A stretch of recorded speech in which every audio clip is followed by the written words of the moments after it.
nuruddin. Gaaffii deebisa bonaati obboleessa keenya kaameraamaniin keenyas nuusiki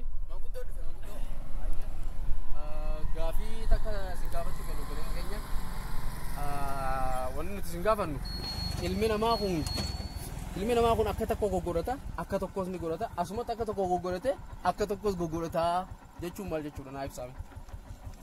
Akka takka godhataa jechuudha. Karaa gabaabatti akkuma takka godhataa jechuudha. Ilmi namaa kun akka tokko goggorata akka tokkos ni gorata asumatti akka tokko godhateetuma akka tokkos goggorata jechuun maal jechuudha. Ayyee akka tokko jira jechuudha. Akkami akkuma tokko jijjiira. Akki tokkichaan jiru san akka tokkichaan jiru sani haa. Akkami tokkichi akkuma jijjiiraan sani yoo. Ayyee tana deebisaan deebine Gaaffii dafkoo kamtu jiru samee naa hima. Ayyee akkamitti daafkaa tana fiduudhaaf hin dafkine. Daafkaa fuudhanii daafkaa fiddaama. Daafkaa sana akkamiin fitti?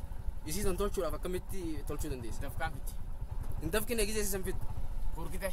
Kanaafuu Dafkaa dursaa jechuudha. Saniifuu haa gaaffii deebii taarraan teenyaa asuma irratti umurraatti.